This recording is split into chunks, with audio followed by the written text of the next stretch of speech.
Welcome to Imagine Otherwise, the podcast about the people and projects bridging art, activism, and academia to build better worlds. Episodes offer in-depth interviews with creators who use culture for social justice and explore the nitty-gritty work of imagining otherwise. I'm your host, Cathy Hannabach. This is episode 76, and my guest today is Craig Santos Perez. Craig is a native Chamorro from the Pacific island of Guam. He's the author of 4 collections of poetry in the From Unincorporated Territory series, Hacha, Saina, Guama, and Lukau. He's also the author of 2 spoken word albums, Undercurrent and Crosscurrent. He's editor of 3 anthologies, and he's co-founder of Ala Press, which is the only press in the United States that's dedicated to Pacific Islander poetry. He's received the Penn Center USA Literary Award, the American Book Award, a Ford Foundation Fellowship, and a Lannan Foundation Literary Fellowship as well. Craig holds an MFA from the University of San Francisco and a PhD in Ethnic Studies from the University of California, Berkeley, my alma mater. Craig is an associate professor at the University of Hawaii, Manoa, and for more than a decade has been deeply involved in decolonization, demilitarization, food sovereignty, and environmental justice movements in the Pacific. In our interview, Craig and I discuss how creation stories, spam, and the birth of his daughter inspired his most recent book of poetry, why poetry is such a powerful way into social justice activism, the future of Pacific Islander publishing, and how communal storytelling is one way that Craig contributes to a decolonial and demilitarized Pacific. Thank you for being with us today, Craig. Thank you for having me. I would love to start our conversation off talking about your most recent book of poetry, From Unincorporated Territory, Lukau. And I know this is the 4th in your series about Guam, and it takes us through time in some really interesting ways. It takes us backwards through the kind of intertwined colonial histories of Guam and Hawaii. It takes us forward through the birth of your daughter. What was your inspiration for this book? Well, my inspiration started with the wedding with my wife, and kind of was then inspired by her pregnancy and that experience, and then our home birth. You know, as we were going through that process, I was thinking about creation stories both from Guam and from Hawaii. I was thinking about my mother's birth story, so I had a chance to interview her to hear about her experiences. And then I started to think about other kinds of processions, and the word lukau means procession. And so there are other parts of the book that are about religious processions. I started also thinking about kind of the procession of death in terms of extinction and endangerment, especially of species on Guam, processions of food and eating. And so all these things started to intertwine as well with kind of the historical movements of both Guam, which is my original homeland, and Hawaii, where I live now. And so those were kind of the various inspirations for the book. You talk a lot about spam in it, among many other topics, but I'm curious, because I know this is something that a lot of folks from Guam have really rich food histories of and family histories of. I'm curious about your take on history of spam in Guam. Guam, I should say, is famous for having the highest per capita consumption rate of spam. You know, growing up, you don't really think about it as just like everyone's favorite food. But as I got older and started to learn more about food history, food and food politics, I kind of learned that, you know, the history of spam on Guam is tied to U.S. militarism and U.S. colonialism. Food politics became a large part of my writing, both in this book as well as my previous works. And thinking about how we can, as a people, kind of decolonize our diets and think more critically about the foods that we eat. How do you see your work in your poetry, but also your other projects, combining your interest in academia or teaching with your interest in art and social justice activism? I started as an artist, and, you know, poetry in particular became a way for me to explore various issues, political issues, family issues, and things like that. And then as I learned more about these issues through art, you know, that became part of my activism. And I realized that poetry is a powerful way to become involved in activism, and it's a great creative outlet to kind of express one's politics. You know, after that, I became a graduate student and then a professor, and teaching students how poetry and activism can be powerful parts of our lives and can help us learn about different subjects that we learn about in academia, but in a more creative and community engaged capacity. A lot of your activism or your advocacy over the years has focused on publishing, specifically Pacific and Indigenous publishing. And I know you work on the book series, several book series actually, one with the University of Hawaii Press, the New Oceania series, and then Sun Tracks with the University of Arizona Press. And you've also founded two presses yourself. What changes have you seen in Pacific publishing over the last decade?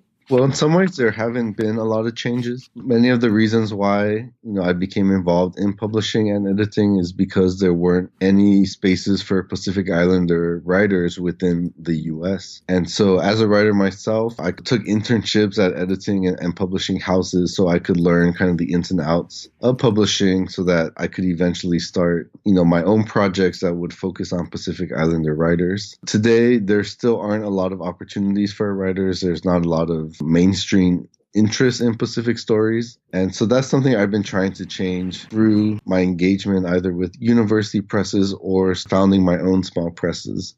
And that has been to create publishing spaces for younger Pacific writers so that they don't feel the same kind of invisibility or struggles that I felt as a young writer trying to figure out, what is our space within the larger field of U.S. publishing and U.S. literature. I'd love to hear a little bit more about that process of founding a press, because that is no small feat, and you've done this twice. Maybe we can start talking about Ala Press, the one that you co-founded. What was your journey into that?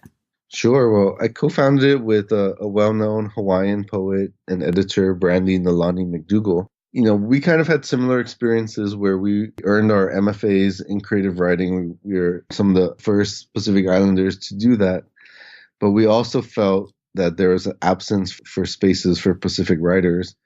And so we came together and started Ala Press a couple years ago, and it's the first press in the U.S. to focus exclusively on Pacific Islander literature. So far, we published about 12 books. These range from anthologies to single author collections.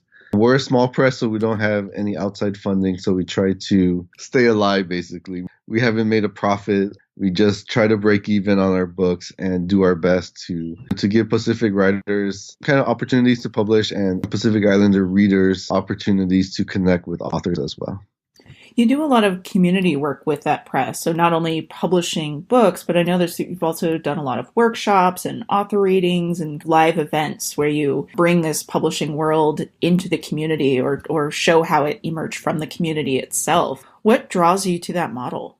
Well, for us, Pacific literature has always been communal practice. And so even though a lot of our time goes in editing and typesetting and publishing the books, in some ways, the most important part is these community events in which we could bring the authors together with kind of the academic community as well as the larger community.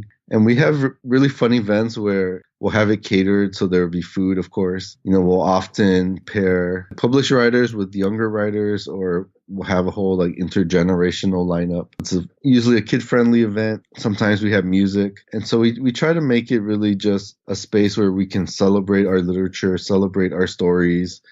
Folks can eat, get to know each other. And then at the end of the event, of course, hopefully they can buy the books as well. For us, that embodies the spirit of Pacific literature, this kind of communal sharing of stories. So many of the projects that you work on are collaborative. You do edited poetry anthologies, you do interview series with writers and artists, you do these community engagement events through the publishing houses, you produce speaker series.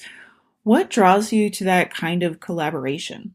I feel like literature, activism, education is always a collaborative project.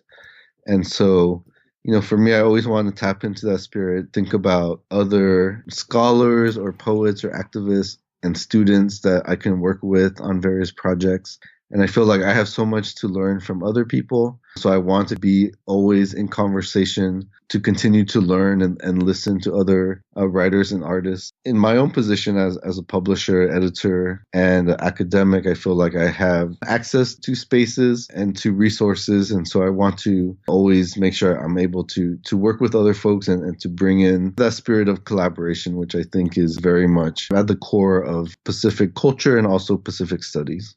Do you maybe have any tips or lessons learned or challenges that you've survived on doing these kinds of collaborative projects that you might want to give to some of the rest of us who are interested in doing these kinds of things? Well, definitely, as I mentioned, the joy of collaboration is learning and working with others. Of course, some of the struggles is compromising and collaborating and making sure everyone has a voice, whether it's an event or an anthology, to making sure that everyone's vision is expressed and is included. Then sometimes the biggest challenge is just finding time for everyone to meet together in person. Writers and artists and academics are so busy that sometimes just scheduling meeting times can be difficult. Oftentimes you work with people you're friends with. So when you do finally find the time to meet, it becomes more about socializing and not necessarily getting the work done. But that can be fun too, right? That's that community building element. Yeah. And then one of the lessons, of course, is that sometimes the projects take a lot longer. This is true. Yeah. And so I think also just be patient and, try to have fun with it. What projects are you working on now? Well, right now I'm editing a few other anthologies, one of which is an anthology of Micronesian literature, which will come out next year.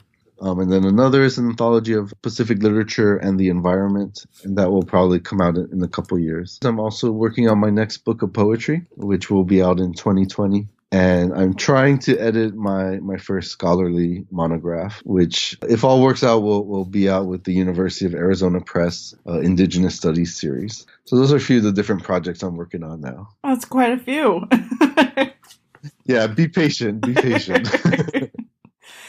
So you've given us so many wonderful examples about how you imagine and create different worlds in collaboration and community. And this brings me to my question where we get really meta and big and hopefully fun about this. So what is that world that you're working towards when you do these kinds of projects, when you edit poetry anthologies, when you do the work on the press, getting these specific stories out into the world? What kind of world do you want?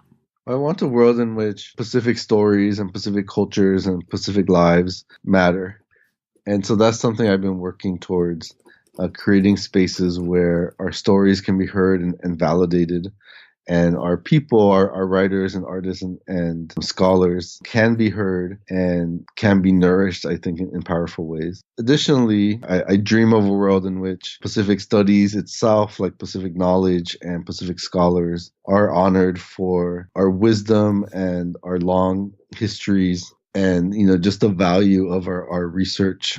And then beyond that, as an activist, I've been fighting for a decolonized world, a decolonized Pacific, as well as a demilitarized Pacific. I dream of a world where, both my family and my children can grow up in that's safe for them, that is a sovereign space where they can eat safe and healthy food, where the land and the waters are clean and not polluted, and a place where they can grow up proud of their cultures and of where they come from. Well, thank you so much for being with us and giving us so many ways that you imagine otherwise. Well, thank you so much, Cathy, for creating this space for us to do just that. Thanks for listening to another episode of Imagine Otherwise.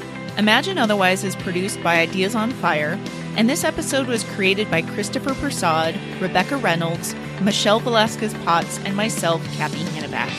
You can check out the show notes for this episode on our website at ideasonfire.net, where you can also read about our fabulous guest, as well as find links to the people and projects we discussed on the show.